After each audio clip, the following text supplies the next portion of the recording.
Oh, welcome to the Press Row Show, the number one rated pregame intermission game show this side of the Mississippi, south of the Arctic Circle, north of the equator, west of Jerusalem and Bethlehem. Both of the Bethlehems, actually, I think. I don't think we're west. Are we west of the one like in Lehigh Valley? Nah. We'll do a fact check on that. Nazareth, Galilee, we're west of all of them. Happy Easter to those who celebrate. Welcome in. I'll tell you what. He is risen, and so have the Flyers' chances of making the playoffs. Is that sacrilege? We're going to call it not sacrilege. Last night, everything, and I mean everything, except for like the Caps result, everything went the Flyers' way. Virtually every team in action that was ahead of this team lost, including the Islanders, who made news this morning that we'll get to in a little bit, firing Mr. Wah and bringing in the guy who looks just like Raffi, and he's going to sing Baby Beluga to Matthew Schaefer at night, Pete DeBoer. We'll talk about that in a little bit. But the Flyers with a point today, it doesn't even have to be a win. A win would be great. But a point of any kind today puts your team, your town, your Philadelphia Flyers into third place in the Metropolitan Division. And Anthony, they can't bleep this up. Golden opportunity. Your thoughts? First of all, I'm stunned we're here. I'm absolutely stunned we're here. I know it is Easter. Like they shouldn't do Easter games. No, not that. Oh. Russ, every sport plays on a holiday. Continue. Every holiday has sporting events. Yes. That's the way it is, right? We work in sports. We work on holidays. It sucks, but we do. Anyway, the point is that I can't believe we're here because I can't believe so many teams went bad all at once. Like so many. Yep. The Islanders, the Red Wings, the Senators, the Blue Jackets. Yep. Everyone just keeps losing, and not just losing, they can't even get to freaking overtime and get themselves a point. Yep. Like in a year where the loser point is more prominent than maybe any season in the history of the NHL, these teams can't even get to overtime at this point. Yep. And so that's why it wasn't that I thought that the Flyers couldn't win games, because I thought that the Flyers have been playing some really good hockey since the break. And that the way that they played would be good and be entertaining. They'd hang in this for a while, but ultimately they wouldn't get in. And who knows, they still might not. But the reality of it is that their chances of getting into the dance now are far greater because they are the only team of all of those teams that are playing good hockey right now. Yep. The rest of them are terrible. Detroit was losing again when I left. I think it's 4-1 last I heard. I'll pull that up in a second. Minnesota's beating them 4-1 at home. Like, I don't know, Minnesota's a good team, but man, you got to the Flyers beat Dallas here, right? Yep. So like you got to win some of those games, and those teams are just crap in the bed, man, left, right, and center. Yep. And it's unbelievable. But you're right.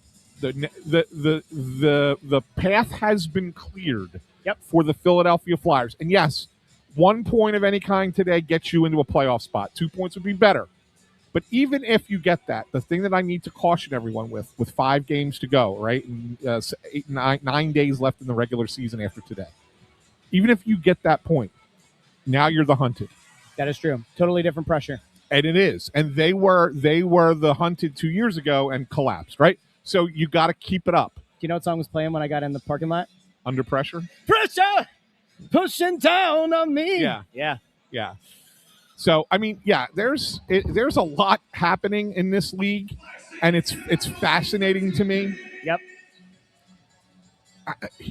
Let's take a look. So this is as of this morning. This is not with any live results, anything. Are you going to put that up on the screen so people can actually see it? Well, I could try. I mean, you know how these things are. Let's try. There you go. You like that? You like that better, Andy? Andy? At least they could see it. Well, I could try. Well, part of it is too. I want to show people the win-loss over the last 10 games, right? So, So kind of to your point, the Flyers right here, 7-3-0. You look at the teams ahead of them. Detroit 4-5-1. One of those wins happened to come against the Flyers. The Flyers in regulation, right?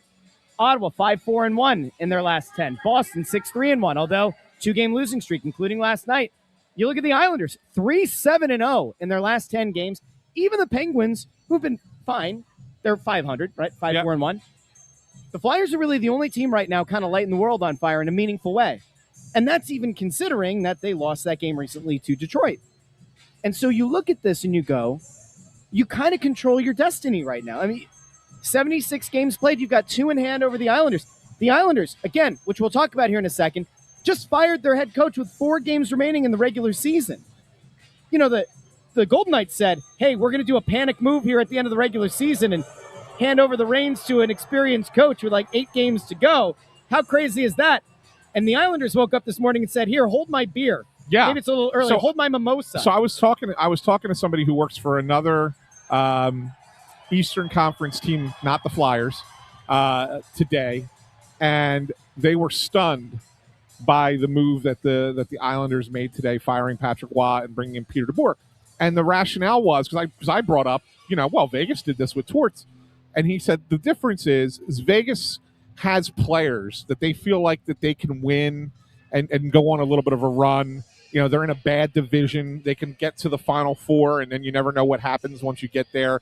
So at least in Vegas, you can kind of understand it's intended to light a fire. Yeah. He said the Islanders are a team with a great goalie, a great rookie, and not a lot else. And they've completely overachieved to this point. Yep. And what you're seeing now is an overachieving team kind of hitting that wall. Yep. And so for them to do it at this point makes 0 sense.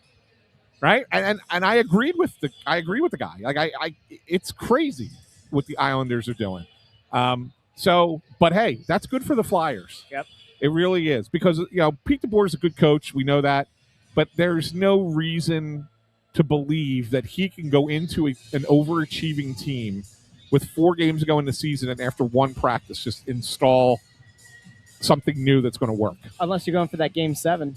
The man's good in Game 7. Yeah, he's very good. Maybe you're just planning on that. Hey, by the way, I just want to tell Fawcett that there's not enough, and thank you for the super chat. Yeah. There's not enough money between you and me to make Russ stop singing. That's right. Like it's just not going to happen. He sings nonstop. You should see us when the show's not live. It's true. He's standing up here singing the whole time. I sang Celine Dion the other day on my show a little bit. Yeah, it's with Cody Beach, right? Cody Beach taking Martone. Yeah. Yeah, here. And I did it, but I did it with a French Canadian accent. So the vowels are a little bit more like nasally enclosed. You know what I'm talking about. Yeah. Go ahead, sing a little Celine for us. No, I know you can. Near, far, wherever they are. Heart will wherever go on. you are. Yeah. I can hear. Yeah. That's good. That's Maybe good. I'll just do that in the background. I'll show. But no, so real quick, looking at this, right? Yeah. So this is why people are excited. And we've been saying for a while now, don't focus as much on, there we go, I got the cursor, you can see it. Don't focus as much on the second wild card. You don't really care, right? Like the second wild card, if that's the way you have to get in, fine. You want to be here in the 3rd spot. Agreed. Because, look who you would play in the first round. The Pittsburgh Penguins. Who are beatable. A rivalry that we have said is, largely dead in a lot of ways. What better way to reinvigorate a cross-state rivalry than a first-round playoff series? And yeah, I would say that just about any team that could be vying for that 2nd or 3rd spot in the Met is a team that you could have a long series against. And dare I say, have a chance to win, especially if you're hot enough to get into the playoffs as that 3rd spot in the Met. That's where the Flyers are at right now. The Islanders make a total psychotic, knee-jerk decision to fire their head coach today, of all days, with 4 games to go. And then you look at it and, you've already jumped over Columbus by virtue of having a game in a hand. So what you have to do now, obviously, is you got to win. As many wins as you can rack up here over the last 6, great. Today is huge. The other game against Detroit is huge. Well, let's look at it this way. There's 6 games left, Russ. Yep. 4-1-1 gets you in. Yes. At this point. Get you in. Feels like it. It will, and that would be 97 points, not even 98, 97, and it's because everybody's lost. Yep. Right. So the threshold's a little bit lower. So to me, there's one less point that you definitely need to get in. That would get you to 97. I think you could even potentially get in at 96. You might need a little bit of help at 96, but I think you could get in at 96. So that's my point. Like the Flyers have to win and get points, but they have to keep doing it kind of like they have been. I don't think it's a must-win every game. I think they have to win 4 for sure, and then we'll see kind of how. If you win 5 of 6, you're in. If you go 4-1-1, you're in. If you go 4-1-1, I think you're right. Yeah, because then you're at 97. Yeah, you're in. Well, 97. You even look at what the Islanders have left potentially, right? They have 4 games left. They would have to win all 4. Win all 4 to have 97, and then they would win that tiebreaker because of regulation wins. Right. But given what's been happening with the Islanders, I'm not feeling bullish about that. Yeah, that's what I'm saying. There is a little bit of And a little bit of room. Columbus isn't going to go 5-0 now. No, there's a little bit of room now. There's a little bit of room for error, which, I mean, obviously you don't want that to be the case, but you now have some margin for error, whereas before you didn't. That's part of what makes today so big, though. Eastern Conference game. Oh, this is again. It is big. There's no question. It's not as big in terms of like that first wild card spot. Although in theory, could be if things were to go crazy, go haywire, and like the Islanders get hot, or Columbus got unbelievably hot and won out. Well, then maybe the wild card does matter a little bit more. So you'd rather have this 4-point game go your way today. Yeah. In the worst, like the worst case scenario that you can stomach today, it's a point in overtime or shootout. Correct. That doesn't adversely affect you in the worst possible way. It puts you into it. You climb. Yeah. If you do that. You climb, and also it doesn't make it a 4-point game, with Boston, in case the wild card does ultimately end up mattering. So they have their marching orders today. They do. It's very clear what the Flyers have to do. Go out, win. You put yourself in position to be in a playoff spot with 5 games left to play. One of those games against Carolina at home, that's a tough one. So is Montreal. Montreal, who's gotten back into – they're only 2 points out of first now, Montreal. They're playing really good hockey. Yep. They're within 2 points of Tampa, and they're within 4 points of Carolina, too, for that number 1 overall seed. So those last 2 games are – so here's the thing. Like, this week will dictate how – they're obviously going to be important games for the Flyers. We know that. I mean, they're not going to – unless they go win 4 in a row here, or they lose 4 in a row. Like, those 2 games are going to matter at the end of the year for the Flyers. Yeah. Whether they matter or not for Carolina or Montreal remains to be seen. And I think a lot of what happens this week with those 2 teams will dictate just how important they are for them. Obviously, you'd prefer that those games not matter to Carolina and Montreal, and that they rest guys, or they play backup goalie, or whatever the case might be. And it's not nearly as important for them, so that the Flyers can go out and try and win those games if they need to. But there's a real chance that those games have meaning for the Hurricanes and the Canadiens, and in which case every one of these games, except maybe the Devils game, is going to have both teams playing for something. Devils are probably just going to play a big spoiler, so you can't take that game too lightly. You can't take any game lightly, right? But I'm just saying, like, the point. What I'm trying to say is there's a real possibility that 5 of the 6 games has meaning to both teams in the standings. Yep. Yes. By the way, for those who are kind of wondering, and if you're out there and you're thinking to yourself, is it really going to be a 3:30 puck drop? The answer is no. We've been told it's a 3:47 puck drop. Yeah. So we'll be doing this show for a bit here. We have another half hour or so to go. If you have questions, comments, concerns, drop them in the chat. If you have a super chat, we'll get to it 100%. If you don't do a super chat, we still love and appreciate you. We just might not get to all of your questions here. Yeah, one thing I wanted to bring up, Russ, and it's so funny because the last time we were live on camera, you broke a rule. No, I didn't. We're not talking about that. You violated a rule. No, I didn't. All right? Yeah, that's your opinion. And you used a derogatory term to describe the way, and I don't fault you because I think you were right in the moment. That you used a derogatory term to describe the way that one Matvei Michkov played in the last home game here against Detroit. You weren't wrong. It was a terrible game by him. He then goes. He listens to the Russ Joy show. He then goes to the island. island. And he heard me on Friday. And the other goes to the island. Bemoaning a 12-game goalless streak. And has a pretty damn good game. He did. Pretty damn good game. Matvei, I mean, listen, I think it's great that you listen. I do. I think it's awesome. I'm glad that we help with the English studies. Immersion, it is a good technique. He had a heck of a game the other night. I mean, it was about as good of a game as we've seen out of him the entire year. Well, I mean, I think the game in L.A. might have been even a little bit better, to be honest. But I'm saying among the best games. Certainly among his better games, for sure. But here's the thing that was most impressive to me. They needed it. Yeah. Because the other guys who had been playing well maybe weren't playing as well in that game. Martone only had the one shot, right? So it was like, okay, it was his first NHL back-to-back. It was a little bit tougher for him.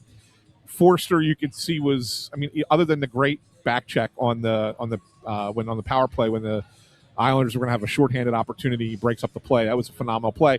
But I think you could see that Forster was fighting it a little bit, having not played in so long, and now he comes back, and his first 2 games are on consecutive days, right? So he was fighting it a little bit.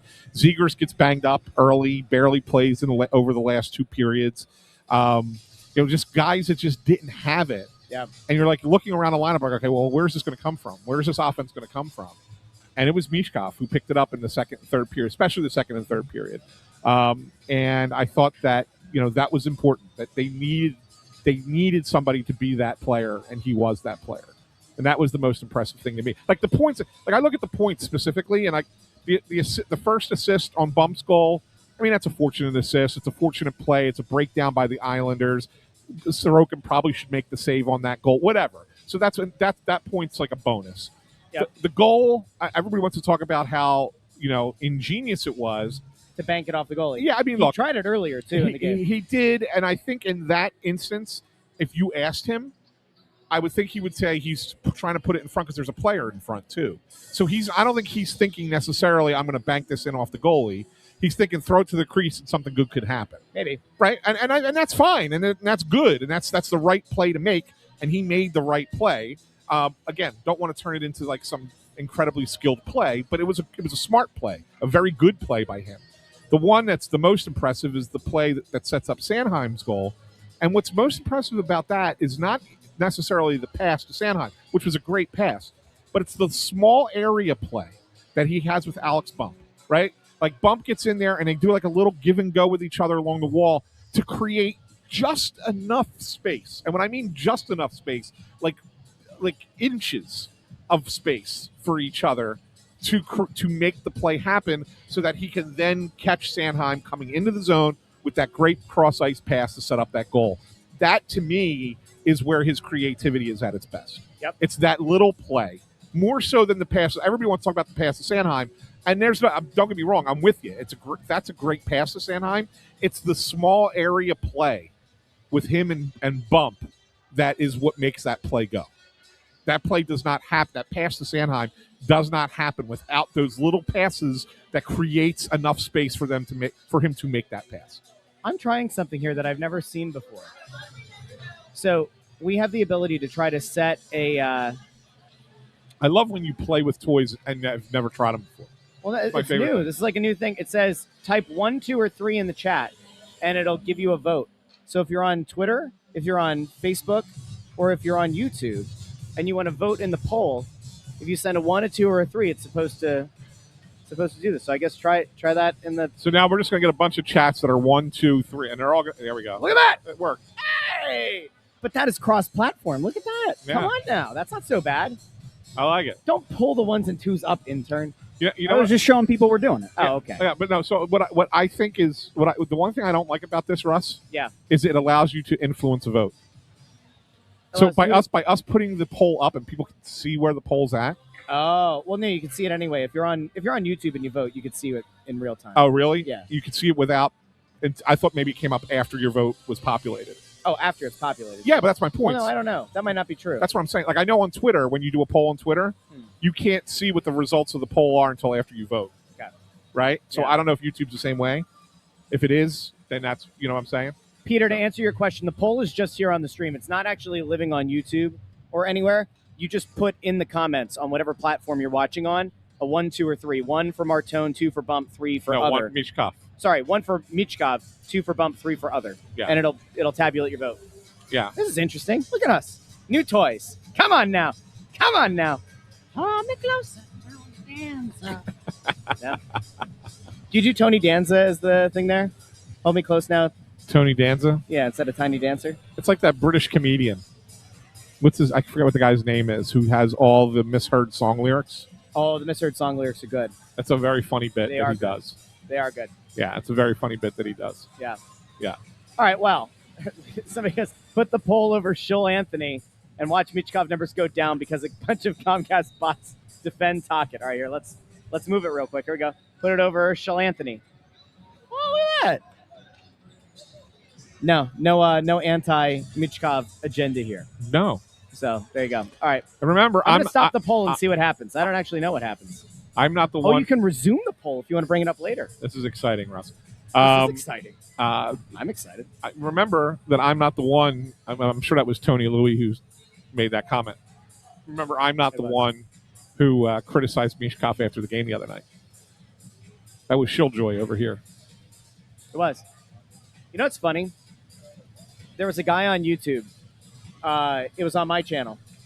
So I have, for the most part this season, been like, hey, show Michkov some grace, trying to figure out the left wing. Then he moves to right wing. I'm like, listen, he's good. He's going to figure it out. It'll be fine.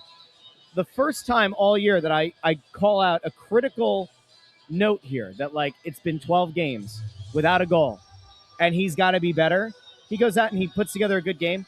One guy on YouTube commented on 4 different videos of mine going, Russ, you should delete these. You look like a jackass. It's like the show was recorded in the morning. The game was played at night. That's not how this works. Well, I had to be critical.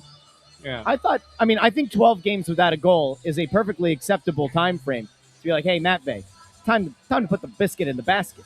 You know, when Konechny goes 10 games without a goal, I say, hey, Travis Konechny, it's time to put the biscuit in the basket. This is what we do here. You know? Yeah. So Michkov got himself back on. How about Alex Bump? We had a little conversation about young Alex Bump. He was bumped out of the lineup for 2 games. Barkey remained in. There was the thought that Grunstrom would come out and Bump would remain in. It didn't happen. He gets back in the lineup in place of Barkey, who you mentioned has been kind of playing hurt, playing through it. Yeah. And, I mean, Bump's been really good. And he had a hell of a shot the other night. Well, I wouldn't call it a hell of a shot. Again, I'll tell you that Ilya Sorokin should have made that save. Like, that's a shot from the far wall. Like, I mean, that's not in close kind of thing. Like, that's a save and clear. Like, nobody's screening him. Like that. He needs to make that save. I thought Bump was fine. I mean, he only played 9 minutes. Let's not make it like Which he was wild. The production in 9 minutes is pretty solid. Okay. Good job to him. Yeah, all right. Making those. Okay, he made 2 plays. All right. I mean, I don't like overdoing it, right? Because it's things like that, Russ, where you overemphasize how a player played, then all of a sudden it's like, well, that means that he's going to have that level of excellence at all times, when it's not the case. I didn't say that. Like, well, no, but that's how it gets interpreted. Is what I'm trying to say. I know you didn't say that, but that's how it gets interpreted, right? Got it. And so, like, therefore, I just say temper it. Look, it was good. He played well. The 9 minutes he played well. It's going to be similar today. Just get used to it. Like, yeah, he's probably going to be the lowest shifted player in the lineup today. I'm going to forward wise, anyways. And I just think that that's just the way it's going to be, because they're playing like they play playoffs, and the fourth line matters. They're a defensive line. They get out there and they play a lot. I mean, Coots has been great as a fourth line center. I've noticed something, and I don't know if I want to bring it up now or when Bundy's here. What's that? You should notice it too. Maybe I'll wait till Bundy's here. It typically would involve Bundy.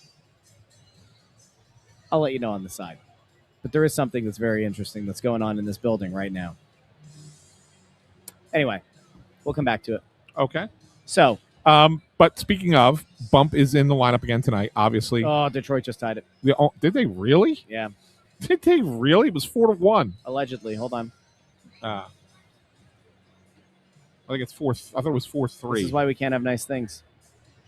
Here comes intern. It's 4-4. What a killjoy that intern is. Sorry. Yeah. Way to go, intern. You just had to poo-poo and pee-pee on the parade. And that game's being played on True TV. And Greg, just to let Greg Mack know, that's not necessarily the case. Coots is not necessarily playing winger.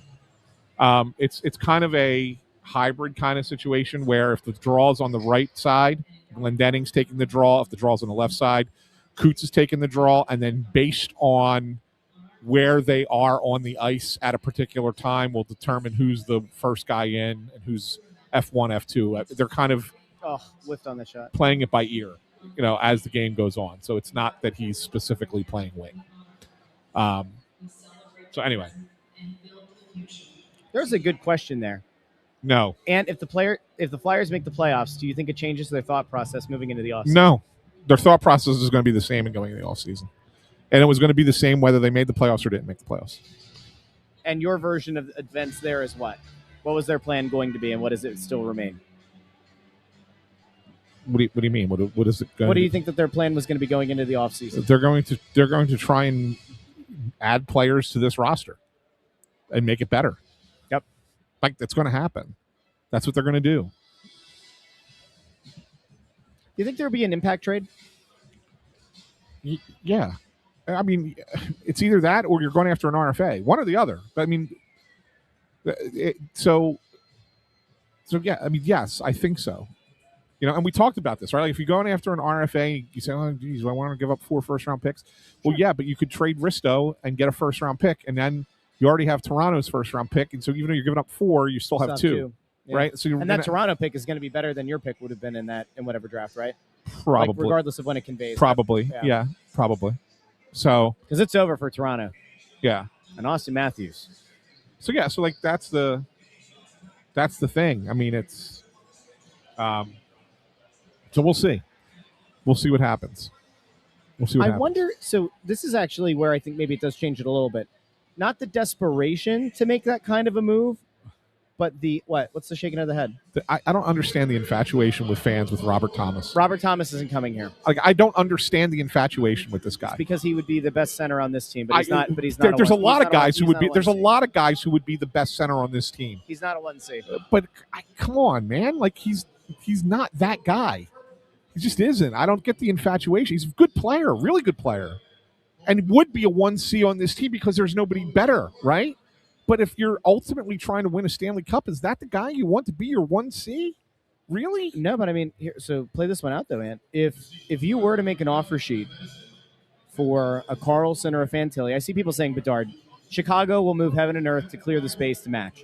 No chance Bedard gets out of Chicago. And honestly, it might be the same case with both Anaheim and Columbus as well, but you still have to try. If they were able to offer sheet one of those guys and get one of those guys under their roof, would I consider at that point a move for Robert Thomas to be the 2C? If the price comes down, sure, because all of a sudden this glut of wingers you have, maybe you do move somebody there, maybe you do move somebody from the blue line, and then all of a sudden it's like, all right, cool. That center depth, which has been non-existent, now all of a sudden if you've got Thomas as your 2C and Carlson or Fantilli as your 1C, you move Zegras back out to wing where they seem to think he's better suited. I'm not saying it's what they will do, just noting that like that would certainly flip the whole center situation on its head. And then maybe it's not Robert Thomas. Maybe there's another 2C that becomes available somewhere in the league. And if you do get an offer sheet guy, you say, all right, screw it. Like you don't need to go that far, Russ. You just don't. What do you want to do? You can get if you get a legitimate. If you go out and get, I'm playing devil's advocate here, right? This is a hypothetical situation, but let's just play along here and say, okay, you go out and you get the Leo Carlson, RFA. Yeah, you're fine with Dvorak and Cates at 2 and 3. You're fine. You're fine. You don't need to overdo it. You got contracts, people that are going to need to get paid soon. You can't go out and just like, well, let's go get this guy and go get this guy and go get this guy, because then you end up being in the same situation you were in before, where you're giving out contract after contract after contract, and then if it doesn't work out, then you're stuck. Yeah. Right. So you don't need that. To me, you only need a 1C. There's no question about it. But once you get a 1C, if you're playing Dvorak and Cates at 2 and 3, penalty on Detroit, you will see. Oh, okay. That works better because they now slot into those spots, right? Oh, all right. It doesn't make sense right now because they're playing as basically your 1 and your 2C. If you go to 2-3 with them with a real 1C, then you go, oh, okay. Now it kind of makes more sense. So you don't need to overdo it. So just to give everybody an update, because you're watching us, which means you're not watching the other hockey games. Patrick Kane committed a trip on Quinn Hughes. Minnesota goes to the power play with 3:37 remaining in the third period. Okay. Tie game 4-4. We'll keep you posted. Yeah. Today's game. When you look at this thing, and we talk about the importance of this game, and we try not to oversell how important it is, but obviously it's a pretty freaking critical game, especially if things were to go a little bit helter-skelter in the Met. You don't want them to. But if the Islanders get hot, if Columbus gets hot, whatever. Today's game is as important, less important, or more important than the game the other night against the Islanders. It's less. Did important. I give you equal? It's as important. Yeah, as important. Less it's not important, as more it's important. not as important as the game the other night against the Islanders. I tried to tell everybody that going into the week last week, that the Detroit game was not as important as the Detroit game here was not as important as the Islanders game is, and this game is not as important as the Islanders game was. That game was the most important game. You bought yourself the space now. You're 1 point behind them with 2 games in hand, right? So you bought yourself the space. Obviously, tonight's game is an important game. I'm not trying to diminish it, right? But let's just say, for kicks, right? Let's just say the Flyers lose tonight in regulation. You're still 1 point back with a game in hand, right? Yep. So you still have that opportunity to jump ahead of the Islanders. Yeah. Okay? You still have that. Now, it becomes a little bit more complicated because now you're even with Columbus on games and even with them on points, and they have a tiebreaker. So something else kind of needs to go your way as well. So that's why it's important to get at least a point tonight. But it's not as important as that Islanders game was. If they would have lost to the Islanders, the season was over. It would have been season over. Right. Season was over if they would have lost to the Islanders. Scores! Minnesota! 5-4 Minnesota. Just took the lead with 1:51 remaining, and it was former almost Flyer, Kirill Kaprizov, with the power play goal. So now Minnesota is up 5-4 on the Red Wings. You know who I miss? I miss Doc Emmerich. I miss Doc so much. I don't know if you're like that. I'm not saying Kenny Albert's not good. I'm just saying I miss Doc. I feel like Doc took games to another level. I mean, it was a great broadcast. I mean, my favorite national broadcaster for hockey was Gary Thorne. All right, Gary was great. Yeah. I mean, I like Doc. Were you don't be wrong. ESPN didn't bring him back when they got the rights back? Yes. Yeah. But then that's because ESPN doesn't know what the hell they're doing. I'm being serious with that. They really don't. So yeah. I mean, I love Doc Emmerich too, but Gary Thorne on ESPN, that was to me hockey broadcasting at its finest on a national level. He had a great voice too. Yeah. He knew the way that I always evaluate broadcasters is does their voice and level of excitement, does that match the moment of the game? Like Gus Johnson, when you're in like a critical moment and there's a big play, Gus Johnson's awesome. But like Gus Johnson could also make like a game between two teams you've never heard of in the first quarter.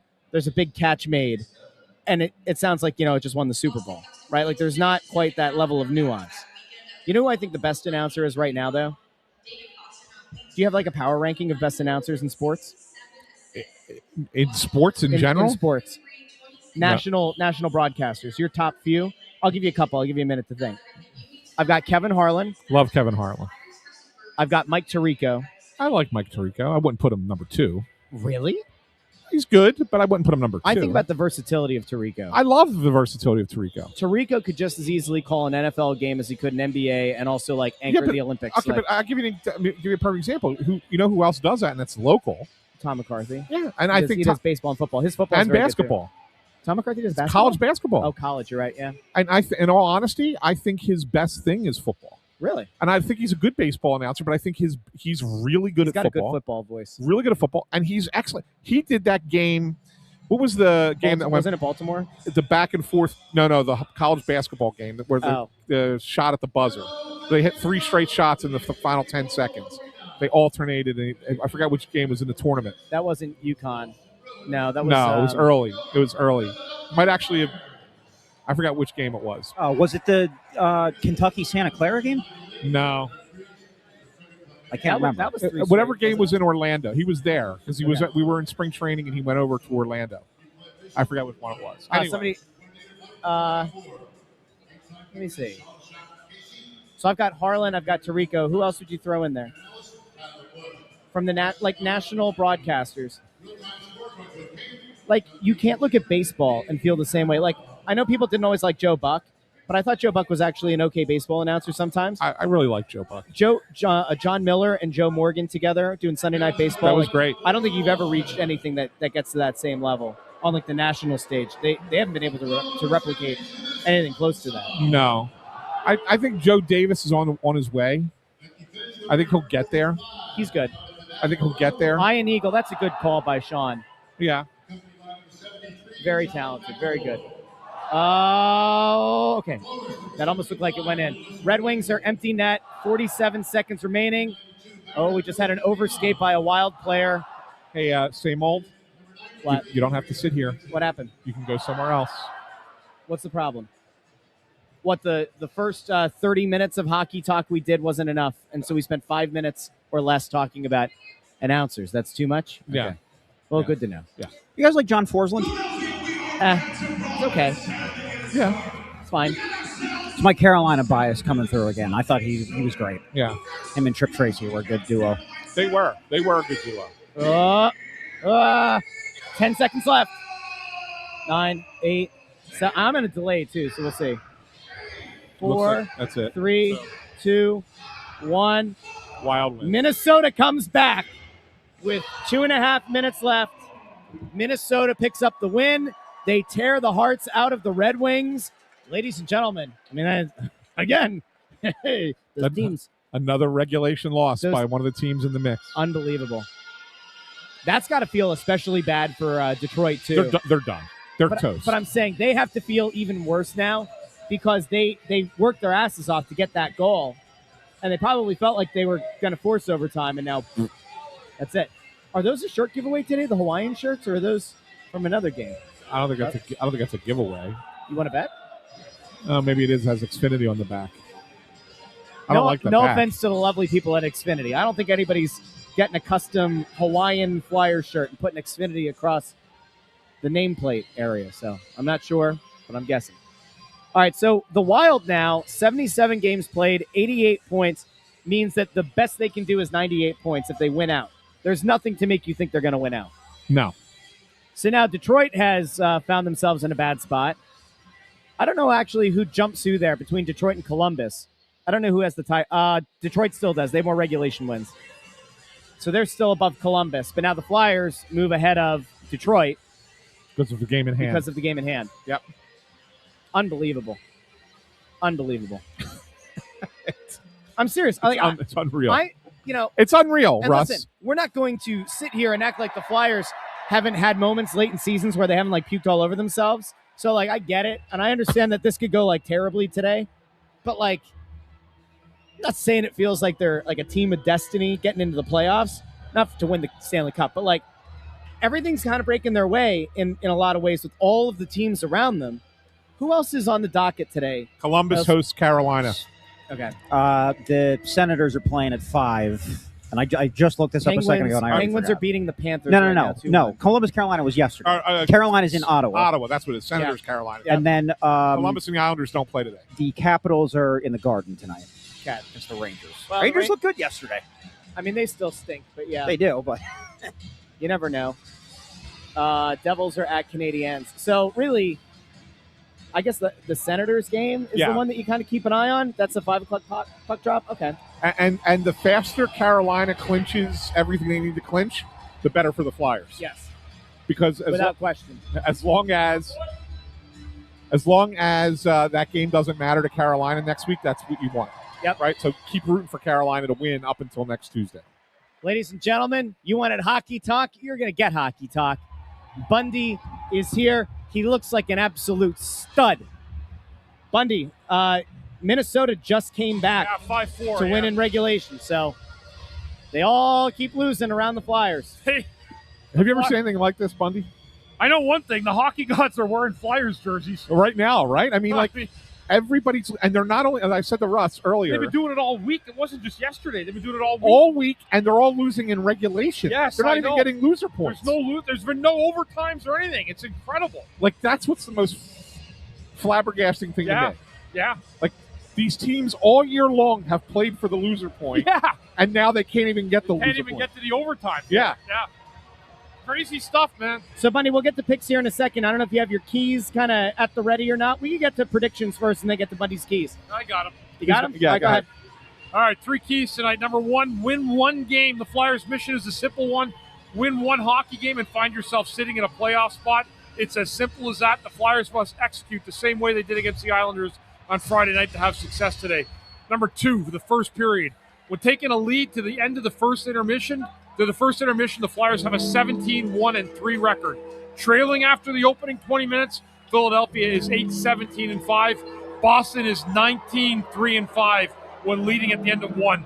Bruins, Flyers, score the first goal and take a lead to the first intermission. You're going to have a good chance of winning this hockey game. And lastly tonight, guys, stay out of the penalty box. Boston has a 23.4% power play, which is ranked 9th overall in the NHL. It's only been at 15.5% since March, though. It stumbled a little bit. There's no surprises on the Boston power play. They're trying to do one thing. That's get the puck to David Pastrnak. Flyers are going to have to account for him both 5-on-5 tonight and on their power play to shut him down. Flyers shut down Pastrnak to have a good chance of winning this game. All right, prediction time. I can go first. Go ahead. I believe in Darth Vladar. I think you saw him get his head back on straight.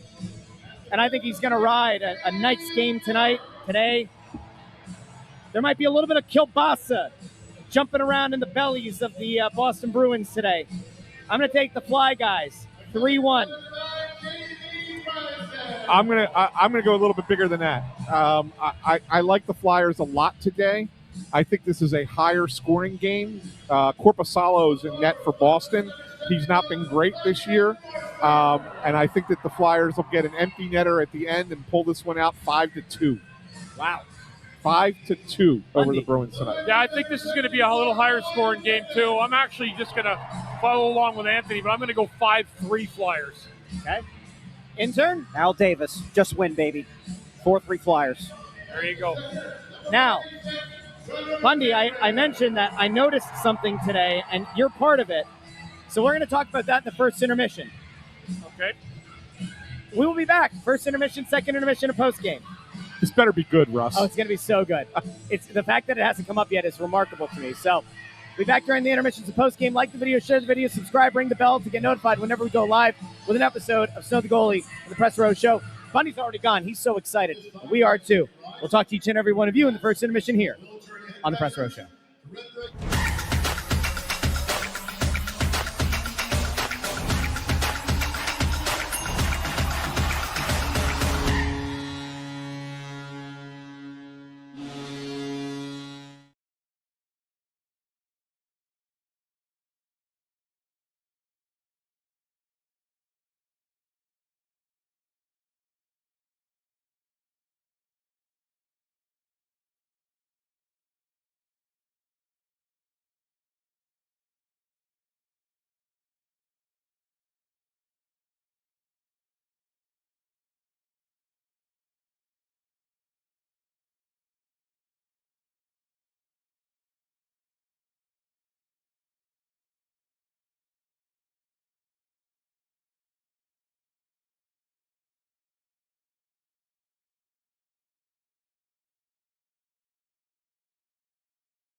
Oh, welcome into the Press Row Show, the number one rated pregame and game show this side of the Mississippi, south of the Arctic Circle, north of the equator, west of Bethlehem and Nazareth and Galilee and where else? That's it. It's Easter. Okay. Welcome in. Hope you're having a great day. Hope you're having a happy Easter. Passover's still going over, I think, as well, right? Isn't Passover 8 days like Hanukkah, I think? So, happy Easter. Happy Passover. Happy nothing if you're an atheist. Find a tree. Give it a hug. Oh, see, look, they're doing the ceiling lights.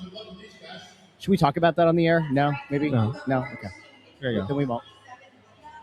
You may hear the musical stylings of Lauren Hart here in a little bit as she's mounted up over here with the Mike the organist. She's got her guitar ready to go. But I will tell you, guys, before this game even got started, how about the fact that we had a little God Bless America For the first Pregame. time in years.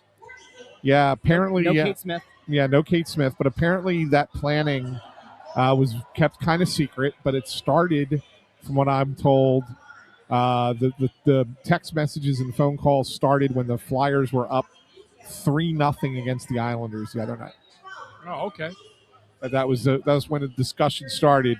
Should they bring Kate Smith or should they bring God Bless America back for this game today? And that's when the discussion started.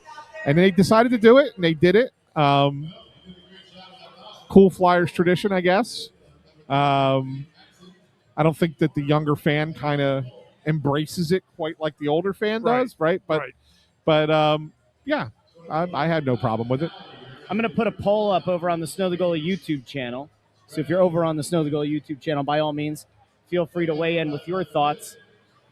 Should the Flyers bring back Kate Smith? If they're going to do the God Bless America, should they bring back Kate Smith? We're going to put that up in a poll. Oh, boy. And we'll let people... You're opening that can of worms. Well, so I put a poll on Twitter, and it was 80% said yes, they should bring back Kate Smith. I'm not surprised. I mean, I think that the Flyer fans will support that. You think so? Majority, yes, 100% yes, 100% yes. I don't mean that the answer will be 100% yes that you should bring her back, but I 100% yes think that the Flyers fans would overwhelmingly support that. Oh wow, big! Oh, hey, Flyers fan, thank you very much. Last year you said the Flyers would bring back God Bless America.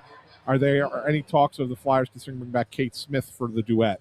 So yeah, I don't know. Like I was not aware of. And thank you for the super chat. And I was not aware that this was happening tonight.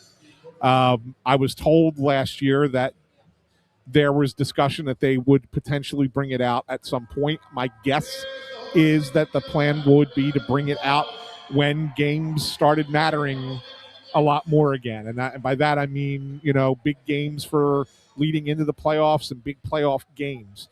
Kind of like it used to be. Like it wasn't. Do I think it got watered down sometimes in the past? I do, but I think that the original intent of it was for big games. And let's be honest, last year there weren't any, and for much of this year there weren't any until now. Right? This is the time they have a chance to jump into a playoff spot. So they viewed this as the time to bring it back. Now, whether Kate Smith is going to be part of it, that's a whole nother question. That's a whole other can of worms. Obviously, Russ puts the poll up for people to look at and to vote on, and then we'll see how people vote. I tend to think Flyers fans would say yes. Bundy, would you agree? I think it would be an overwhelming yes. Yeah, right. Like I think fans do want that back. I just think that they have to. You got to remember, Comcast is. As a business, they are tied in politically with a lot of things, and I think on both sides of the aisle. But I think that they have to, be careful not to upset too many people. So I think bringing the song back was easy.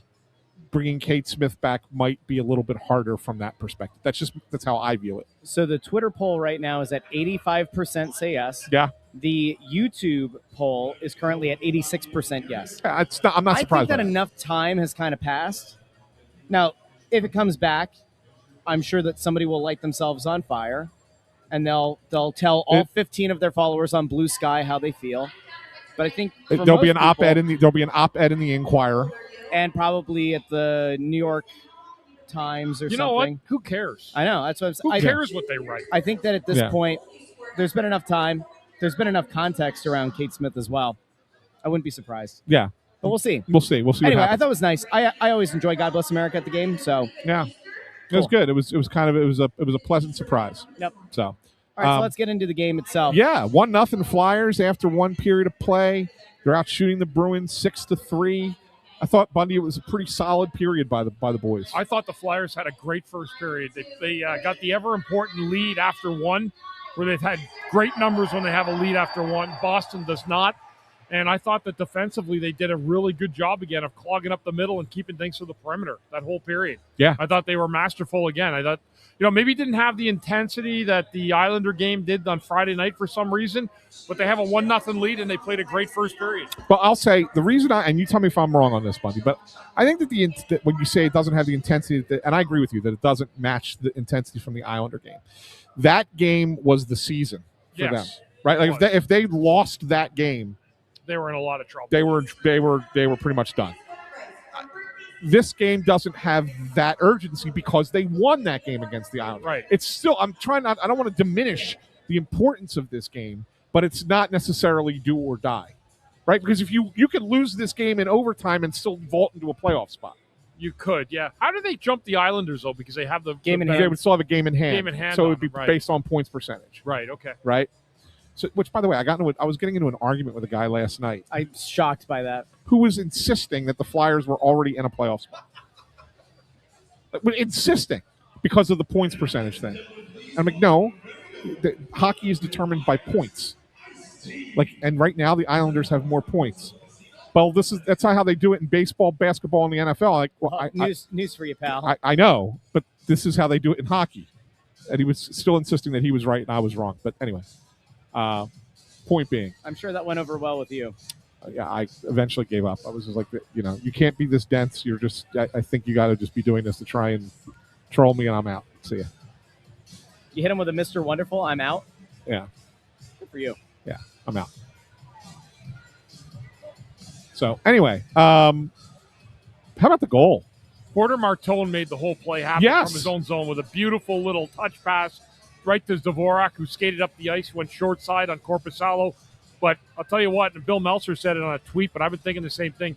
If you let up on Martone's passing ability, you're going to pay for it. Yeah. That guy makes great plays as well as being a shooter that's always ready to pull the trigger. Bundy, it's so rarely talked about. And Russ and I brought it up. We're talking about it pregame, but because the other night, the most impressive play that I thought that Mishkov made was on the Sanheim goal. It was the little small area plays that he was making with bump, the little passes, right? Like a lot of times those plays, now it just turns out in both of these cases they resulted in assists, but a lot of times those small area plays lead to a goal, and the player who makes that play doesn't end up with an assist because it's usually in your own zone or something, and then it ends up being the two other guys touch the puck. But the reality of it is those small area plays are the difference makers a lot of times in hockey games. Yeah, they are, and you may not get an assist for some of the work that you do on the half boards or the boards coming in, but Mishkov made a beautiful play to Sanheim when he scored that goal the other night. He just turned his body really quick, assessed really fast what was available to him, and made that good quick play to Sanheim. But the more these young guys are getting these valuable experiences, playing these big games, getting to know each other more, it's only going to help for the future. Yeah, 100%. So I would say it's a great start, absolutely. As we got, it's Martone. I mean, listen, if nothing else, it's Martone making things happen again. Can we pull up intern Andrew right now? Yeah, he's so uncomfortable. We're on the Jumbotron. Yeah, it always cracks me up. You're on the Jumbotron right now. You were a second ago. I was. Yeah. You were locked in on the computer though. Well, that's what I do. Yeah, very professional. We don't break concentration around here. No, definitely not. I did. It's gonna be like Inception. Anyway, I guess now's probably a good time to bring on intern Andrew for intern Andrew's trivia time. No, it's first intermission. Stat of the night. Yes, and it's actually not the night. Not locked in. Not locked in. Not locked in. She's singing "We Are Family." With somebody else. They're right there. You can see them over intern Andrew's shoulder. Who's the other person? I don't know. No Whoever's singing with her. I thought for a second it was our friend up here. By the way, speaking of songs where you mishear the lyrics, this is one of the ones that British guy does. He says, "It always sounds like I want to staple the vicar." Okay. in We Are Family. But anyway. I sing this song to my kids because you can fit all my kids' names in it. Names, yeah, that's good. Luca, Arlo, Dino, and P. That's good. I like it. Anyway, intern. So the Flyers' last game Friday, Travis Sanheim, goal and assist in that game. He is one of 5 Flyers defensemen in team history with 40 or more multi-point games, the other 4 being Mark Howe, Eric Desjardins, Kimmo Timonen, Shane Gostisbehere, and now Sanheim. He has 41 career multi-point games. I think Bundy just missed that list. I think I did. Yeah. I'd have to go back and look. Yeah. And then for Boston, David Pastrnak comes into today with 96 points on the season. Should he find 4 more this season, he'll be just the 3rd player in Bruins history with 4 consecutive 100-point seasons. He's a hell of a player, Yeah, that guy. the elite company. Phil Esposito, one of the other ones, he did it 5 years in a row, and then of course Bobby Orr did it 6 years in a row. Wow, it's a team that has their best player as a winger. Yes, yeah, they do. Much like Ovechkin with Washington all those years. Yeah. Pretty good. Good stuff there, Andrew. Well played, young man. Yeah, anytime you want, you can just turn around and start singing with Lauren and her friends. Grab Take the the mic banner. and just rip the mic out of her hand and start singing.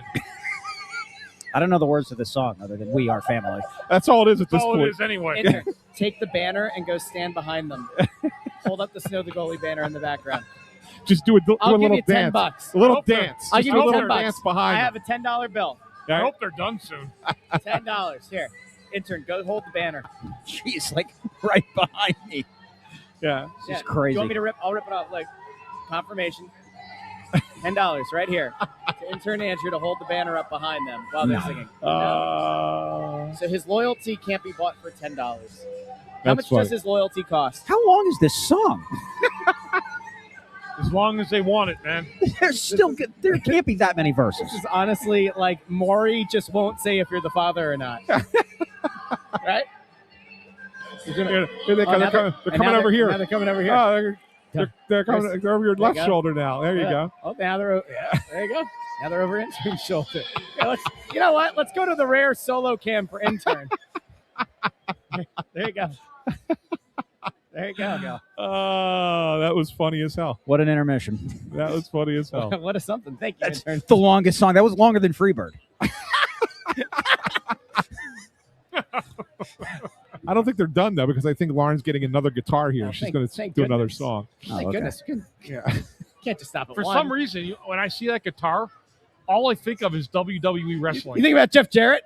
Just smashing the guitar right over someone's head. That's all I can think of with J-E, double F, Yeah. J-A, double R, E, double T. Oh, it's funny. Intern, I'll give you $10 if you turn around and call them slap nuts. That's another Jeff Jarrettism. No? No slap nuts. I would let Russ beat me over the head with that guitar to fire this crowd up. I would do it right now. That actually is a perfect Can I lead-in. ask one question before you go to the transition? No, because this is such a good transition. No, but please, this is really funny, and because I think it would be great. Can Amadeo clip Andrew saying how long is this song, or will we get shut down on YouTube for that?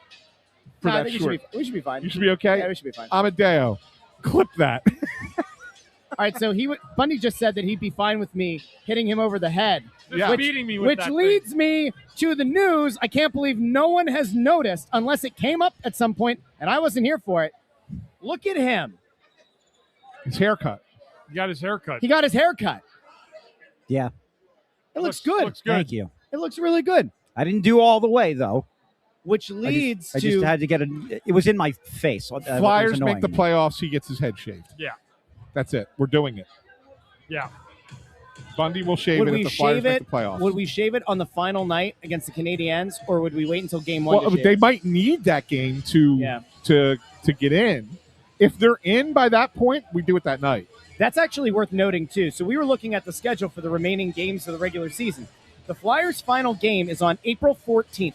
The regular season ends on April 16th, but those are all Western Conference games. The Flyers, the Blue Jackets, and the Islanders all play on the 14th. The 15th will only matter if the Flyers are in a wild card hunt instead of the Metro. The Red Wings and the Senators are both playing on the 15th.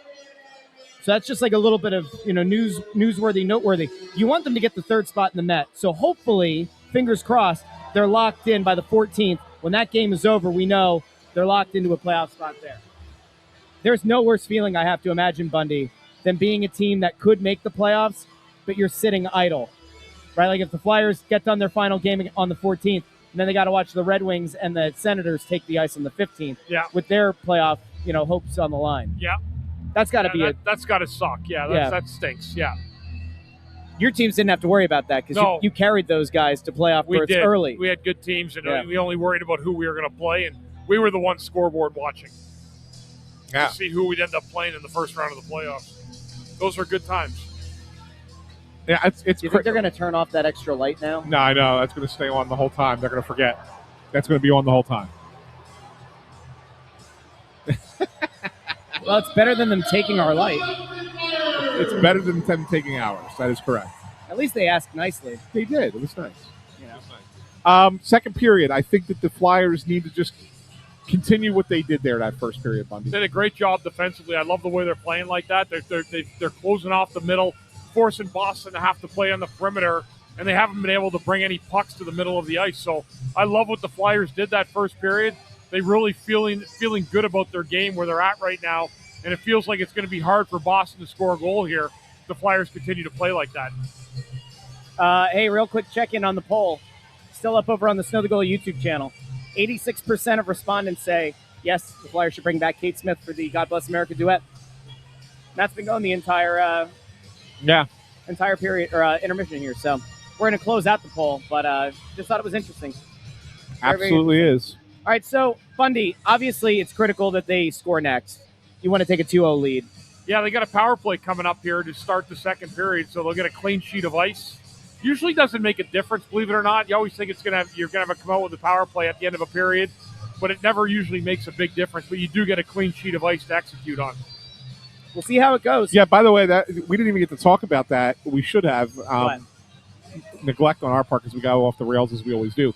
But right there at the end of the period, that Charlie McAvoy, who gets the penalty for roughing there, was really incensed at Travis Konechny at the very end. So keep an eye on those two here in the second period. Like there was a lot of after the penalty was called and he was being escorted off the ice, there was a lot of pointed conversation from McAvoy to Konechny. Do you see this one from Sean C? Guy on the right sounds like Chris Therien. Remember that from the other night? Oh, yeah. The Jonesy thing. All right, we'll be back second intermission and post-game here on the Press Row Show. Like the video, share the video, subscribe. Talk to you soon.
Welcome into the Press Row Show, the number one rated pregame, intermission, postgame show, this side of the Mississippi, south of the Arctic Circle, north of the equator, and west of Galilee, Nazareth, Bethlehem, and all those wonderful towns. Some great towns. Still 1-0 Flyers. They're out shooting Boston. They've had more power plays than Boston. They have converted on just as many, 0, as Boston thus far, although Boston will have about a minute and a half remaining on the power play to start the third period. A call, Anthony, that you thought was questionable, an interference call on Carl Grundstrom. Yeah, I thought it was pretty borderline. I mean, Bundy and I talked about it, and Bundy agrees that it's borderline. But as Bundy points out, they've already given the Flyers 3 power plays to Boston's 0 to that point, right? Yeah. So Might have been just a hair late on. I hated it too, but I mean, yeah, but you could see certain refs calling that. yeah. So that's kind of where it was. Right, I mean that kind of play used to happen regularly, all the time. Right, Yeah. regularly. But now they got to kill this off. You don't want to give Boston. Although you pointed out pregame one of the keys, and I didn't know this, so it was good information from you that their power play has kind of dropped off. Yeah, it has. Of late. It's only operating at about 15.5% since March. Okay. Yeah, But overall, it's been a pretty good power play. 23% of the year. Right, Yeah. So this is going to be a big kill for them. It really is. It's probably, Russ always jokingly asks Bundy what the most important part of the first 5 minutes is of the third period. Well, there it is. They'll be getting the kill. It's killing that penalty. Yeah, absolutely. Yeah. Absolutely. So, but kind anyway, of odd period there for the Flyers. I think the one thing that you obviously hope doesn't come back to bite them is the inability to score on the power play. And I'd even argue it's not just the inability to score, it's the inability to maintain sustained pressure. even get set up. And Bundy and I were talking about this. And look, I know the analytics in today's game say it's better to carry the puck into the zone with speed. It's every team does it, right? You sit there and you watch. It's kind of like that slingshot maneuver where they get to center ice and then they drop the puck to a guy skating full speed out of the zone, and he picks it up and carries it into the zone with speed. You have a much better chance or a higher percentage chance of getting it set up that way, right?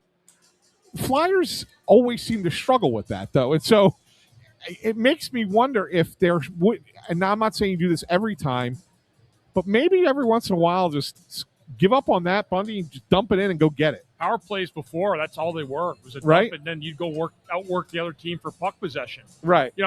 Everything's changed now because coaches don't want that anymore. They Right. want possession.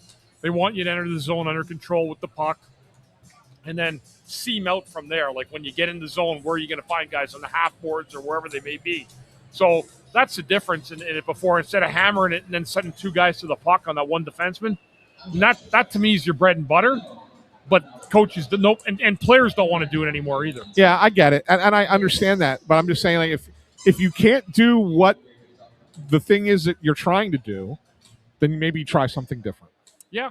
I'm not saying every time, but maybe you do that and you get set up a little bit quicker and you get going, and it's like, okay, all right, now we're set up. Maybe you score a goal. Now you feel a little bit better about it. And next time you can go right back to carrying it in. But whatever.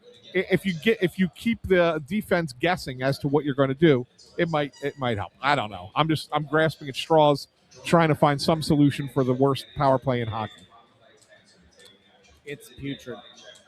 I can't believe that we would ever long for the days of the Rocky Thompson horror show, but it really does. Well, no, it wasn't. It was just as bad last year, right? I mean, it's terrible. It's the personnel, really, what it comes down to. They don't have guys that get shots from the point. No, we don't have that big hammer on the point that just blasts that puck. Right. We don't know what he gets. That's the biggest problem, more than anything else. I mean, they actually move the puck okay once they're set up. Like I don't think that they're poor at moving the puck around. Yeah. They just don't get shots to the goal. Got shots to the net and score goals, and that's part of the problem. So The not so special teams. yeah. I'll tell you what is special.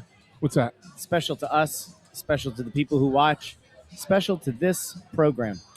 It is the second intermission, which means it's time for that special feature everyone looks forward to. Time for trivia time with intern Andrew. Oh, so do you guys have your instruments ready? Have them.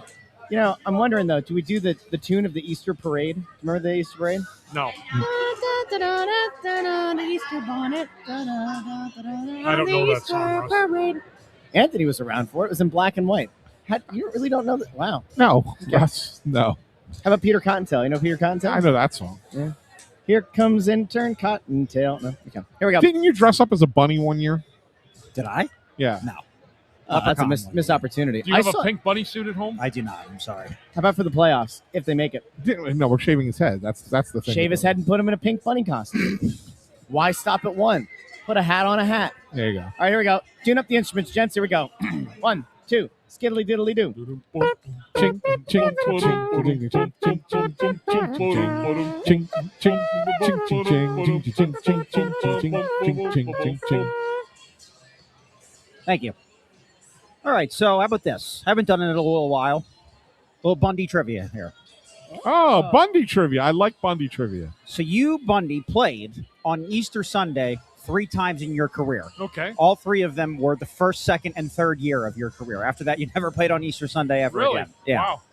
So the very, very first one, your rookie year, let me get the date just to be exact, was here against the Pittsburgh Penguins, April 16th, 1995. It was a 4-3 Flyers overtime victory. And you, Bundy, had an assist, actually, in the second period. Okay. So, I want the goal scorer that scored on your assist. I want the Flyer that tied the game with 20 seconds left, and the Flyer with the overtime winner. Okay, so 3. That's tough. We need 3 players from the 94-95 Flyers team. One who and all three of them were goal scorers, and Bundy assisted on one of the goals. Yes. Okay. So Rob DeMaio. No. that's a good one. I like that. Yes. Our old friend Ken Reggett was in goal again for this one. Was he? You just owned this guy. I owned that guy, didn't I? All right. 95. No, he wasn't here yet. I'm going to go. See, I would want to say a defenseman, but you were always playing with Rico, right? So I wasn't with Rico then, though. All right. I wasn't with Rico then. Not my first year. I was with Yuskevich, Dmitry Yuskevich. So all right. So let's guess Yushkevich. No, Not him. Not Yushkevich. Okay. So 95 though. We had Kevin Dineen on our team. We had Eric Lindros. We had John Leclerc by then. Kevin Haller. You assisted Leclerc. Leclerc. Assist on Leclerc's goal? Okay. Yes. Kevin Haller. No. He was on that team. Yeah, right? he was on that team, yeah. Gary Goalie. No. He might have been traded by then. Peter Svoboda came over in a trade, I think. Was Rod the Bot on that team? Rod Brindamore was on the team. He had the overtime winner. Nice. Good pull, Russell. So we're looking for what right now? The Flyers scored the game-tying goal with 20 seconds left. Wow. So we got Leclerc, we got Brindamore.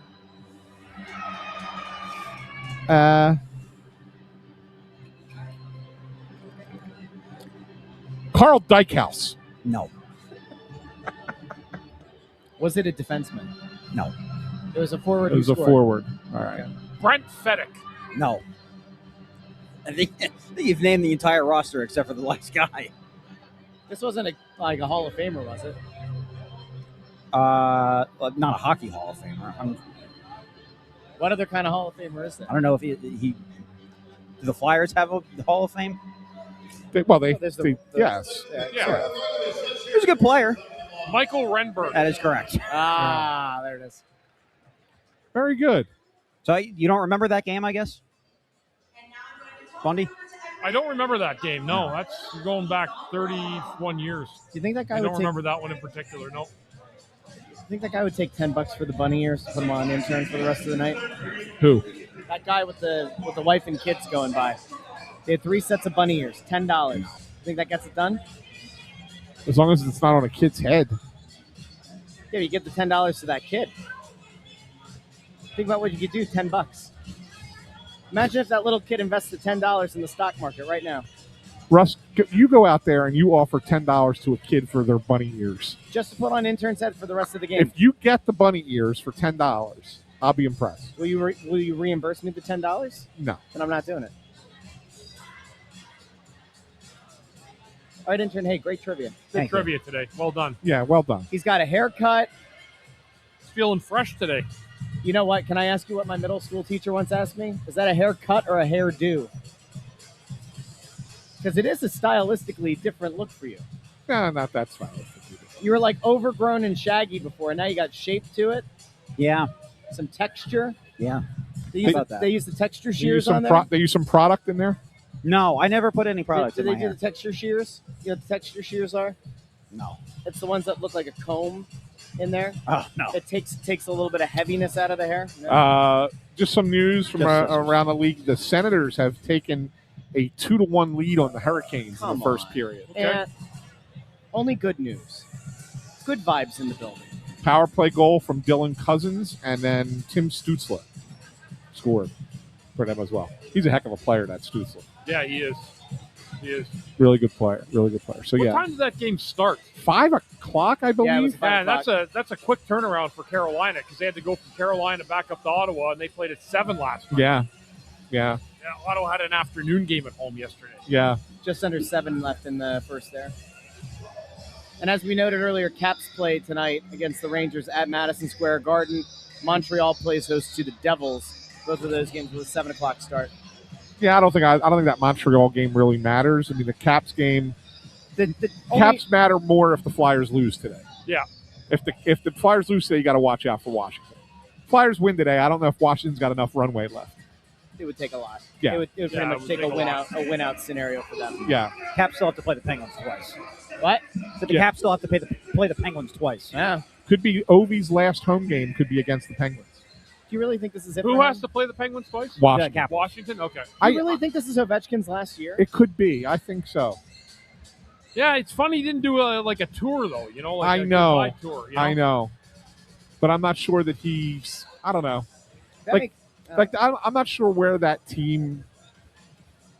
I think that team needs to go past Ovi, Yeah, I agree. right? Yeah. And as far as the building of that team is concerned, and I kind of get the sense that he understands that. He's not really bought in like he used to be, right? Like No. he scores you 30 goals, Yeah. but they're He's not. not- They're not like a team helping 30. Yeah. You know, they're him scoring like the empty net and he played great against the Flyers. He did. Last He had a week. good game against the Flyers. 2 good goals against the Flyers, but it just feels like something's missing in Washington that they had the last few years. They don't have this year. I miss the days of him running dudes through the boards. Yeah. It made him such a fun player to watch earlier on. I couldn't disagree with the Flyers 100. You know, he says screw Ovi. Ovi was so good for this game. Yeah, he's been great for the game. He's been great for the game of hockey. He's been entertaining to watch. No one ever thought that a Gretzky record would be broken, and he broke it. Like that's good stuff, man. Like I don't seem to remember Good him on ever him. being like involved in a scandal of any real sort either. No. The thing, he's a good you know, dude. You know what I think of when I I told you think the of him? one time he bought me dinner, right? Yeah. Really? Talking hockey right at the restaurant. Yeah. Really? Chop House in Washington. Bought your dinner. Bought dinner. Wow. After a game, the Flyers played an afternoon game. Was there with some of the writers. He came over, and said hello and whatever. Started talking to us for a little while.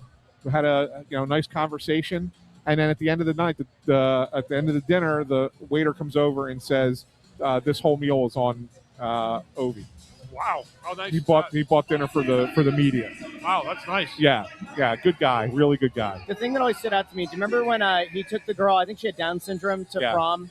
Yes. Like took her out for the whole day. Like I think she met the team, and that was really sweet. Yeah. And that was also earlier in his career. That's not like super seasoned vet like doing the good PR thing. Like that was a young dude, and I thought it was really cool. Yeah. I had no animus towards Ovechkin. Never Just did. goes down as an all-time great and did it with class. I know that people, there's a tie there, right? Like the Putin of it all, but like the hell of a player. So, Second most goals in the history of Madison Square Garden by an opposing player, by the way. Ovi? 24, yeah. What's the record? 32 for Lemieux. He's Wow. not getting that. Yeah, no, Yeah. not quite. Yeah, not going to get there. You ain't getting 8 today. 32 for Lemieux. Yeah. 32 goals. Wow. Jeez. At MSG. Is there anybody active who's close to Ovechkin? Like, do you have a list there of like the No, top five? it just gave me the top 2. Okay. That would be an interesting thing to see. I don't think so. I mean, who else would have played long enough Crosby, maybe. Crosby. in the Eastern Conference. Crosby would be the only one. Maybe Malkin, but I mean, it's got to be somebody who's got longevity and played against the Rangers a lot. Yeah. Right? I mean, so Crosby or Malkin, that would be the only other names I could think of, right, Bundy, that have been around long enough that could do that. Corey Perry, but he doesn't play them enough, right? Right. I guess I'm saying, like, it has to be somebody who's been in the Eastern Conference for a long time and plays the Rangers regularly. There was a game in 1989 that Lemieux had 5 goals at MSG. That doesn't hurt. He had a 5-goal night. So he was silky smooth. I'm looking here. Nah, that's dumb. That's not what I wanted. Anyway, we got about 2 minutes to go. Obviously, this is a gigantic 20 minutes. You're watching every team around the Flyers lose and lose in regulation. You have a lead right now. We said going into this game, you want the 2. Getting 1 is still in some way a little bit of a win. So, Bundy, like, you start about a minute and a half shorthanded to start the period. If they can get through that, what is the most important thing you think Rick Tocchet is going to be preaching to those guys in the locker room to focus on in this third and final frame?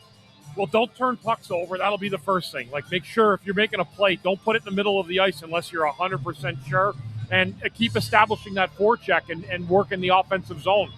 You know, I think defensively the Flyers are locked in really well in this game, and you want to continue on that path. But keeping the forecheck going and keeping it going in the north direction, I think, is going to be a big thing.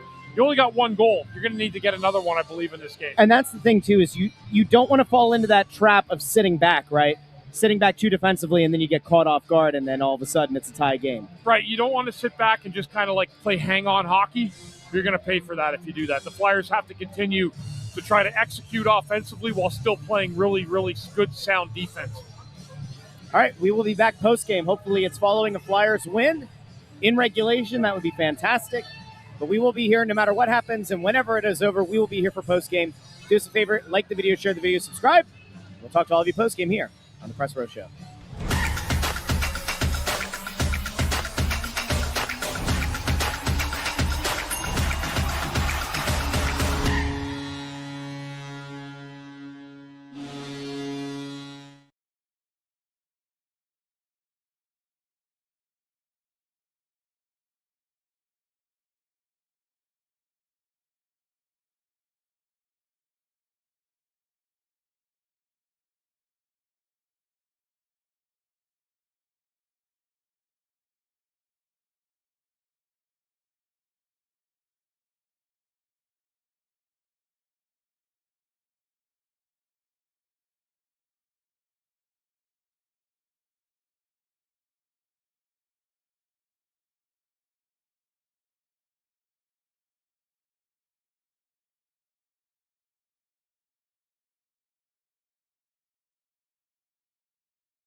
this side of the Mississippi, south the Arctic Circle, north of the equator, west of Galilee, Nazareth, Bethlehem, and everywhere else.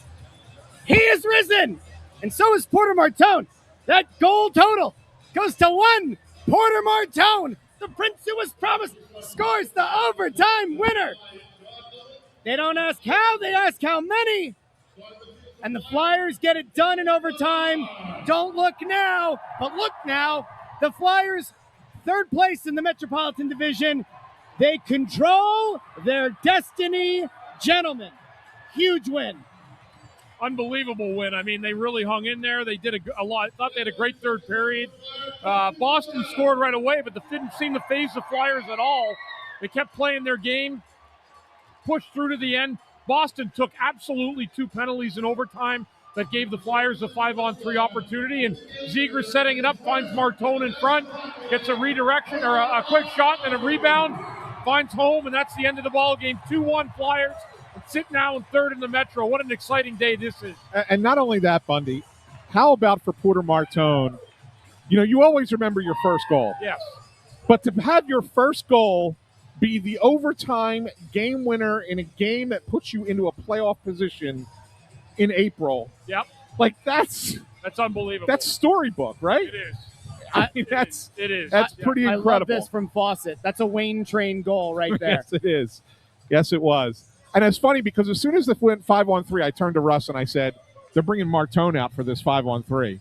And you just knew he was going into that bumper spot. Oh, yeah. You just knew he was going there, and they were going to try and get him the puck. And it was really well done. Really well done. Yep. Great goal. Great play.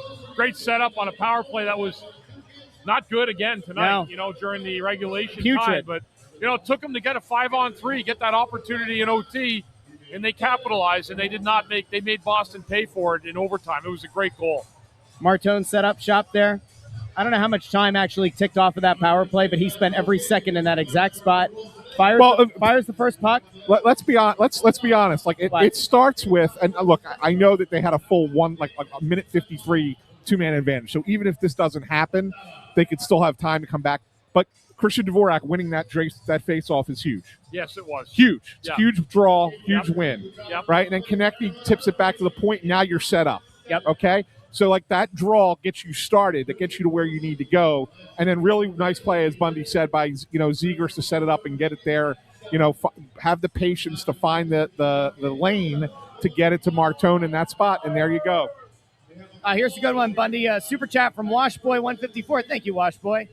Asks Bundy, what's the locker room like after a win like that? Yeah, it'll be exciting for a little while, and then they're going to have to taper back down again and get ready, realize that even though you got into a playoff spot, super awesome job, exciting as hell, but you got to be prepared for Tuesday again. So you'll enjoy this for a little bit and then start settling down again and getting ready for a busy week with 3 travel games, and every one as meaningful as the one they just played today. Yeah, this is far from over. Yeah, it's not over. This is far, far from over. There's a lot of time left.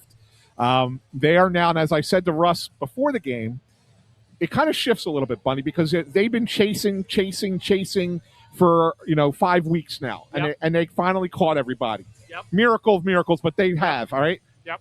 Now they're the hunted. They are now, and it's a different feeling, right? To be chased as far as compared to being the one chasing, being the one chasing. It's a lot easier because you feel like there's no weight on your back doing it. You're just playing your hockey, and guy's pretty excited. That's Rob. It's our buddy Rob. Yeah, it's our buddy Rob. Yeah, very excited. Yeah, he was excited. So it's a little bit different.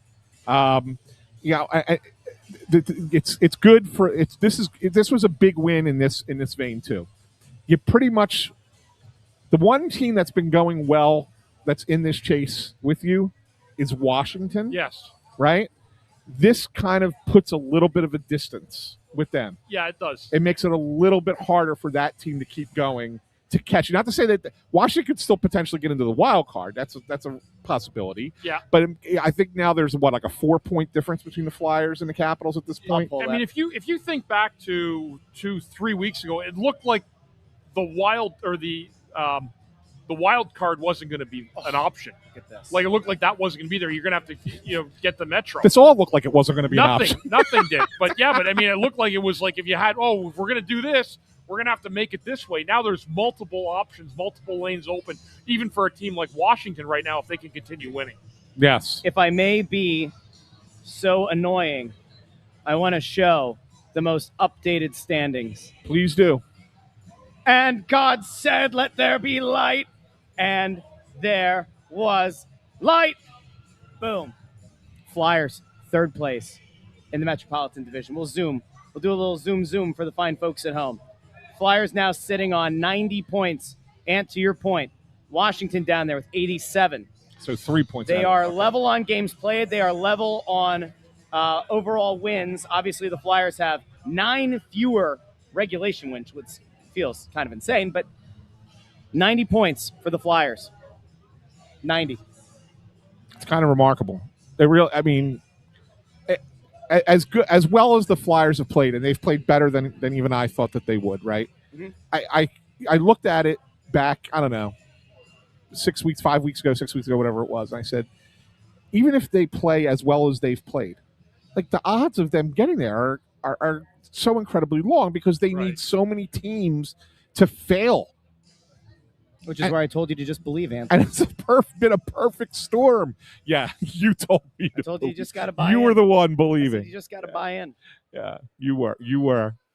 But Mr. Heel turn. Let's take a look at the Tankathon odds. Ton of work, though, to come like this week, though. They've got 3 huge games on the road that they got to take care of. And they got to fly to Winnipeg, which is halfway across the country. Yeah, for sure. There's no walk in the park. And then it's a one-day break, and then you're home against Carolina. So not only do you have that cross-country travel, and then it's and the Jets have been playing well. They've kind of gotten themselves back into the race out west for the wild card. The Flyers do play well in Winnipeg.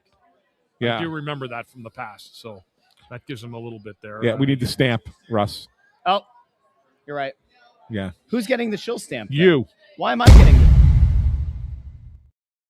Why did I get the shill stamp? Because you said because you literally just said I told you to believe. I told you to believe. Because that never happened until maybe like 3 days ago. That's not true. Simply not true. Simply not true. Amadeo, if you really want to be the best at what you do in your job as our video guy, you would go back and find clips of Russ all season long complaining about this team and complaining about them not being a team that should be trying to. What are we doing here? Yes. You should not be trying to make the playoffs. 100%. Yes. 100%. That guy on the radio hated the Flyers all year. Hunter. And now he loves them. I 100% felt like the best thing they could do this year was to get a high pick. Yeah. And what happened about 2.5 weeks ago? I looked at the math and I said there's no viable path to getting into that top 8. And so if that's the case and you're going to pick at 14 or 15, then I said, F it, go win all the games you can. It was 2.5 weeks ago. Yeah. I wanted them to go one way or the other. When you're kind of towing that line and you're riding the fence, that doesn't help anybody. So go win or go loose, but don't do the in the middle thing. And guess what? They've gotten unbelievably hot. It's so cool. It's so opportunistic. It's not. So opportunistic. It's really not. It's not complicated. It's a little bit of nuance. There's some nuance to it. Yeah. Thanks, Amadeo. Thanks for thing. giving me the salute. I appreciate you, my friend. So there you go. It's I mean, listen, this is massive. And this is why, in some way, January is so frustrating. If January doesn't happen, if the Vladar injury doesn't hurt, you might actually be in contention for the top spot place. for the top spot in the I mean, I don't know if it's that much. I mean, you're talking 12 points, right? Yeah. Yeah, I don't know. I don't necessarily know if that. See you, Mike. Happy Easter, man. Have a great day. Happy Easter. You did a great job. Great job today. God bless America. Next we heard time, that. Yeah. The styles, it worked. Remember what we're going to do with that guitar next time, right?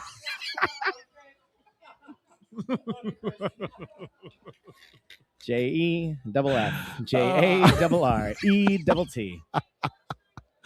All right, so it is crazy to think about, guys. They have put themselves in position. Like I said, they control their own destiny. Yes. They have a game in hand over the Islanders. They are level on games with Columbus and Washington, both of whom are behind them now. They are ahead of Columbus by 2 points. They are ahead of Washington by 3. I mean, this is about as good of a position as you could hope to be in at this point. So, Bundy, to Ant's point about like going from being the hunter to the hunted, does the mentality change at all? Does Rick Tocchet have to emphasize something different to these guys? Does he need to articulate to these guys, hey, one thing for us to be the underdog going after it. Now everybody is coming after us. Yeah, and I think it flips up overnight, because now you've taken the lead in that third spot in the Metro. So you're going to have teams now saying, hey, we've got to catch the Flyers rather than someone else. Before it was the Flyers having to catch everybody else. It shouldn't change the way you play, because if I'm one of the players in the Flyers right now with 5 games remaining, I'm still treating this like I'm the most desperate hockey player in the world right now. You should, and they should. And you have to. Don't change a thing. It's how you're playing. It's got to be. They still have to. And one of the things, it's so cliche, right? And nobody likes to hear this, but it truly is for this team, and has to be for this team because of how they play and who they are. One game at a time. One game at a time, yeah. And so, they can't look at this and say, it's for us to sit there and go, well, the next 5 games, X, Y, Z. For them, it's one game. It's the New Jersey Devils. Go out and beat the New Jersey Devils, and let's see where we're at after Tuesday. If win or lose, and then you reassess and say, okay, now we have the Detroit Red Wings. Let's see where we're at and determine. They really have to look at it one game at a time. Right. And that's the approach to have. They have to. Yeah. They have to. You can't look big picture and be satisfied with where they're at now. Yeah. So somebody put up a question. I'll pull it up. Earlier. Yeah, you know exactly what it was. I know what you were thinking. Yeah, and I'm going to give an honest answer on this, right?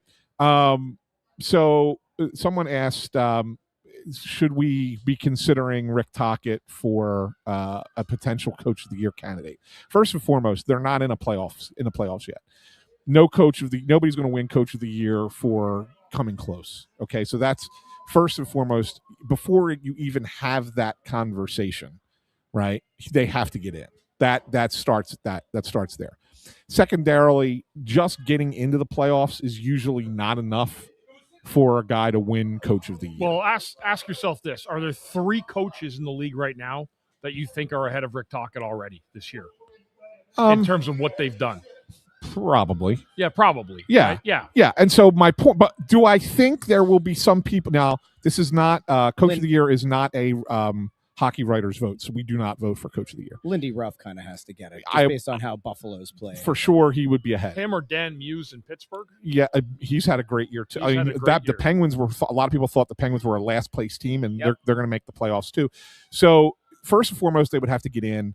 Secondly, even after they get in, it's probably not. Do I think that he might get some down ballot votes? He possibly could. Possibly could get like 5th place votes down the line, right? But it's not something that the writers vote for. That's voted for by, I believe, the general managers vote for Coach of the Year. So anyway, I do think that there's a possibility he gets down ballot, but he's not going to be a finalist for Coach of the Year. No. Okay. That's just my. Yeah, I'm with Anthony here on this. Yeah, I agree. So, pretty wild game out there, guys. Wild stretch. I think this actually takes the cake. Ant, we've done the show together for 8 years. 8 years. It was. Today is the 8th anniversary of our 2nd episode. I looked it up today. Really? I was trying to think. This might have been the first episode. This is the 8 years ago today was our 2nd episode. And the funny thing is that the first episode, which I think was on April 1st, it was coming. We were talking about them making the playoffs coming off of a big win over Boston. Travis Sanheim. And Travis Sanheim was our guest as a rookie. Yep. I had a one-on-one with Sanheim as a rookie. Yep. And then you were talking about Travis Konechny as a young, talented player. This was 8 years ago. And it was, hello, it's Russell Joy. Rustradamus. Russell Joy. Rustradamus. You can check that out Welcome on YouTube to or you get your podcast. By the way, and I did double check because I was trying to think, when was the first time you said the Only Flyers podcast? It was that first episode. Really? Yes. No. You said, this is Russell Joy with Anthony SanFilippo. Welcome to the Snow the Goalie, the Only Flyers podcast. I don't remember that. I couldn't believe it. I don't even say that anymore. I know. Because we do the show on the radio, and it feels weird to say podcast on the radio. Yeah. Uh-huh. Yeah. For sure. Even though, let's be honest, it's about the podcast. We love the radio, though, but it's about the podcast. Okay. We are back on Wednesday. Chickies and Pete's, Snow the Goalie Radio. Chickies and Pete's in Drexel Hill, which will be, I'm sure we'll get a good crowd out there for that one. That's at 6:00. And then the following Wednesday, we are closing out the regular season in Warrington. Now, here's the real question, Ant. Yeah. Who at your company is going to talk to Chickies and Pete's about, we've got to do something for, like, if they're going to make the playoffs, we got to do something. Oh, it continues. Now, the contract at my company is if they make the playoffs, we continue doing them as long as they're in. So where are we going to do the shows? We gotta keep them away from like those far ones. So the ones that are close to you. My suggestion is going to be Marlton, in all honesty, Or South Philly. or South Philly. I think Well, it depends on South- it depends on when the games are. I mean, that will dictate. South Philly. Obviously, if there's a Wednesday and they're playing that night, we'll definitely be in South Philly. Yeah. Have to. Right. So that could be something. However, the guys have to take care of business. You know, you don't want to put the cart before the horse, but these guys, the buy-in is there. I will also note there was something that happened early in the game. This, again, I think is indicative of a just totally united locker room.